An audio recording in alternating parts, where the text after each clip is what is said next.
Hello，大家好，欢迎回来我的频道。你今天要制作什么？我今天要来制作这一个东西，要把这个箱子来改造些什么东西呢？首先，先让大家看看有什么配件。这是 Pauling 的一颗 12V10Ah 电池，这个呢是以前所购买的太阳能控制器。那么很明显吧，我今天要做的东西 DIY 太阳能移动电源。是的，我就要让这个箱子制作成一个便携式的移动电源。这个东西来到它竟然是坏的，其他的都可以用了，就是这个 USB 是坏的。我也联系了卖家，卖家叫我整套退回去给他，有询问他可不可以寄一个新的来还给我，但他还没回复我了，我也不知道这样的情况，所以我现在先把它们全部装上去先。如果到时候 claim 不到这一个的话，我就没办法了，额外再买过一个。这3个东西我会装在这个上面，太阳能控制器呢我会装在后面，然后电池就装在里面。额外再买了一个这个12V 的外接孔，主要是我要把它装在旁边的底部。我们这一块太阳能板呢，到时候就我会通过香烟头了，就是这样子的香烟头，然后连接 plug in 进去让它充电，没用到的时候把它拔开，然后它就是一个完全可以移动方便的电源了。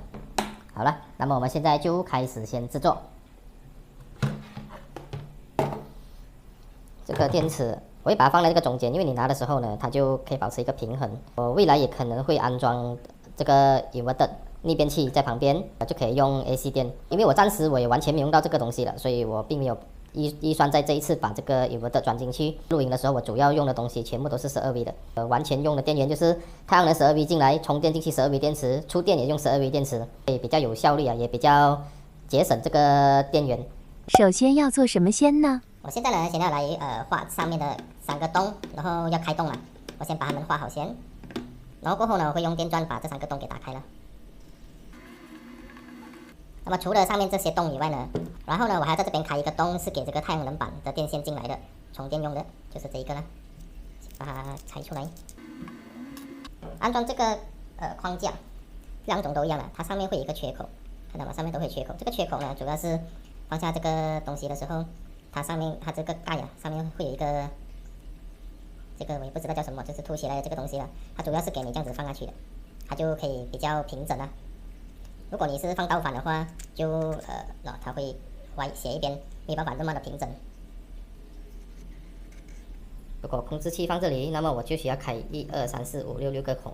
这6个孔呢是要让电线进入的。这2个是太阳能的加减电，这2个是电池的加减电，这2个是开关的电源的加减电。你按下这个开关，它就会通电；按一下它就会关闭。然后USB 的这个通电这个电路呢，它是 always on 的，就是它永远会一直开启着的。所以你有没有按开关，它都是通电的。这也有一个缺点，就是它会耗电，它会多少都会耗一点电。所以如果你长时期放着没有充电的情况下，你电池本身的电呢会慢慢的被耗尽。所以这一点大家要注意一下。还有就是呢，在你连接这个太阳能控制器的时候，你一定要先连接这个电池，让这个控制器启动，才连接这个太阳能板。你千万不要连接太阳能板才连接电池哦，一定要先连接电池才到太阳能板，这是它的一个基础的顺序啦。OK， 那么这个时候就是请出电钻的时候了。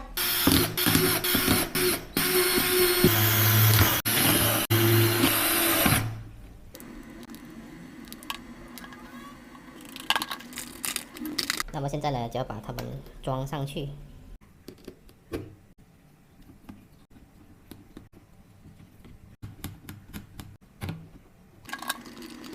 它的这一些角呢，它其实都会有标示正极跟负极。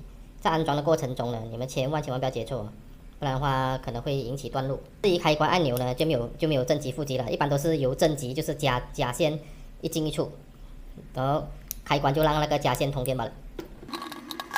所以这个我就先暂时把它装上去了，到时候能不能 claim 才来打算。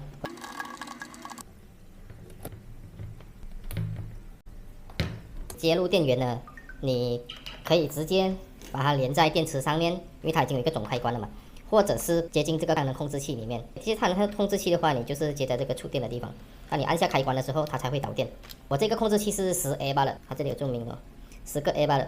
然后它的最大输出瓦呢，只不过是130瓦罢了。所以如果你没有用到inverter的话，这一个控制器是肯定不足够应付的。我的做法呢，是我会把它接进去这个太阳能控制器，因为这个控制器呢，它有一个回路断路保护嘛，电压太低的时候，它可以自动关闭那个电源，不再提供电源，或者是过载，它也会自己断电，所以我觉得会比较安全啊，通过一个控制器去控制它。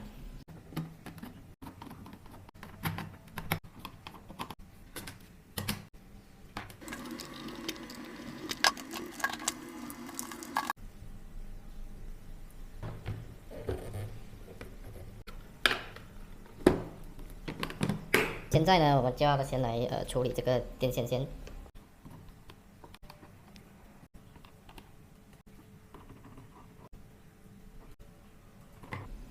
一定要确保全部都有锁紧啊！如果接触不良的话，可能会导致它的电流不稳定。电流不稳定呢，可能会导致过热、发烫，严重的话可能电线都会融化哦，所以是挺危险的。全部电线都已经安装上去了嘛，现在就可以开始接通这个电源，可以把这个电池的电给接通了。当每一次控制器断电在连接电源的时候呢，它一定会有这个现象，它一定会自动启动，所以你要去手动把它关闭。然后现在的显示呢，电池是满格的，电压是13V，那么就可惜了，这个 USB 充电器已经损坏，无法使用。现在来测试它的这些电源有没有正常的工作，所以我准备了这一个我平常录音的时候要用到的这个双头风扇，这个是在 Mr. DIY 所购买的。首先要先打开这个太阳能的电源，我们现在启动开关，一切正常。现在可以显示呢，它正在启动中，然后目前的电压是12.6V。这些设置呢是可以设置太阳能进来的电多大，以及出去的电压多大，然后最小电压到最小电压的时候，它断电的那个电压是多大，以及这个它是设置自动开关，如果你设置24小时的话，就变成手动模式。这个 V1 呢，就是现在用的这种密封型的电池。它总共有3种了 ，V1、V2、V3，3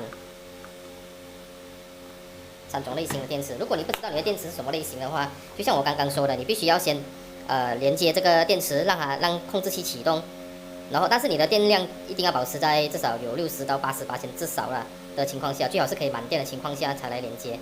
那么呢，控制器呢，它会自动的去识别你用的是什么电池，会帮你设置，就比较方便了。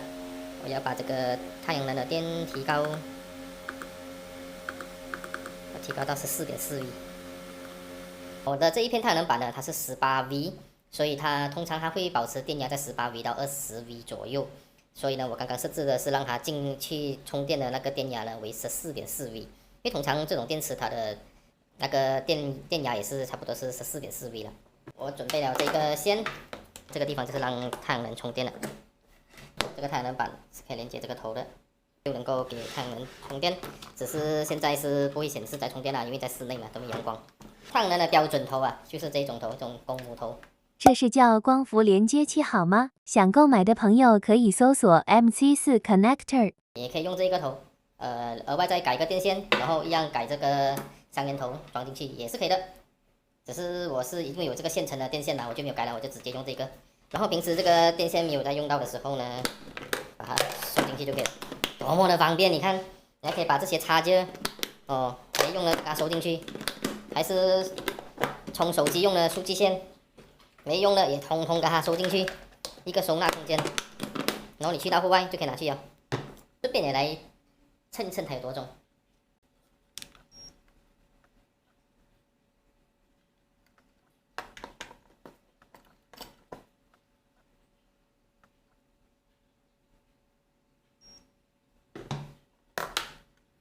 它的重量是3公斤，3公斤点75。那么呢，我们现在就到户外去吧。这一个便携的太阳能充电器呢，应该叫做便携电源吧。然后通过太阳能充电呢，算是很成功了，已经是完全成功的运作了，使用方面也完全没有问题。那么本期的视频呢，也就分享到这里，谢谢大家的收看。如果你想观看我更多的影片呢，请点击旁边的小框框。我们下一期见，拜拜。